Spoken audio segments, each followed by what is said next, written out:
Voilà, donc je vais vous montrer comment on enfile la Singer 354. Okay. Donc si on ne sait plus comment ça s'enfile, on a ici dans le socle dans lequel on a la pédale, on a le schéma explicatif. Donc ça peut être utile si on ne se souvient plus comment faire. Mais là je vais vous remontrer. Et je vais faire quelques points rapidement. Donc je vais commencer par la canette. Donc la canette, on le prend, on va le positionner dans le sens des aiguilles d'une montre. Donc le fil doit aller comme ça. Donc j'ouvre, on va faire un petit zoom. Voilà, je le positionne comme ça. Ensuite, je place mon doigt sur le fil et là, voilà, je sens que ça s'enquille dans un petit truc métallique. C'est tout ce qu'il faut. Et là, je le remonte vers le haut. Et je tire un peu et je referme. C'est bon pour la canette. Ensuite, ici, petit zoom, je sors mon socle de bobine. Je place ma bobine. Je le mets dans ce sens-là. C'est dans le sens anti-horaire, si je vois bien. Elle est placée. Ensuite, ça, c'est juste quand on fait des canettes. Donc, on va pas s'en servir tout de suite. Ici, premier guide. Ensuite, on le passe derrière ce petit crochet ici. Voilà. Oh, je vais le faire correctement. Ici. Ensuite, ça va être le disque de tension. Voilà, je le place. Ensuite, je redescends. Je remonte et là, je le place dans le petit œillet. Ici, je place mon fil. Hop. Voilà, il est placé. Ensuite, on redescend. Ici. Hop. Dans l'encoche ici. Ensuite, je baisse mon pied. Je vais baisser mon pied.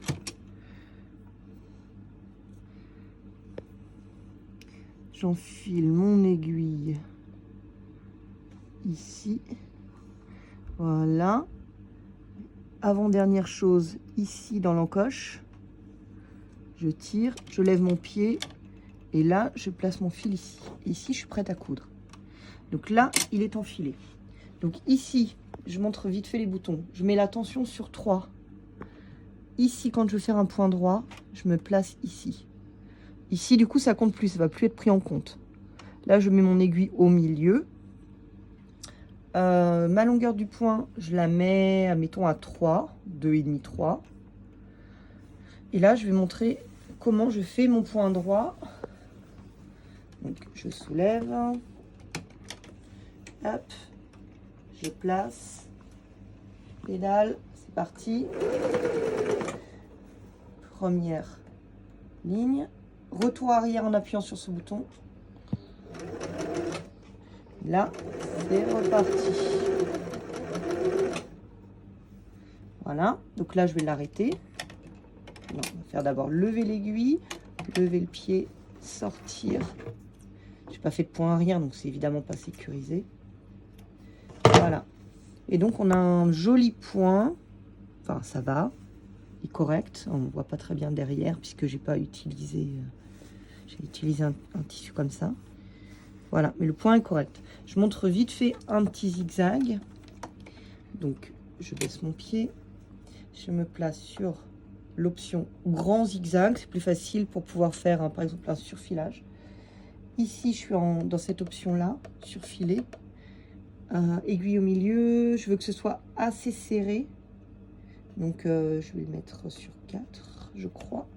Et là, c'est parti pour un surfilage. Non, je vais donc baisser.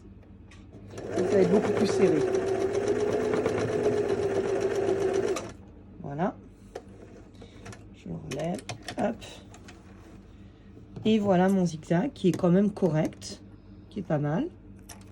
Pour une machine antique. Et voilà, il est même très correct. Donc, ce qu'il faut se méfier avec cette machine, c'est que quand on a plusieurs épaisseurs, on casse facilement des aiguilles.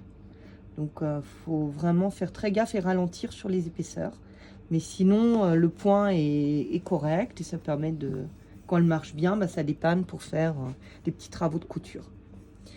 Voilà, donc merci d'avoir suivi cette vidéo et j'espère que vous aurez appris quelque chose pour ceux qui cherchent à enfiler la machine Singer Scarlett 354.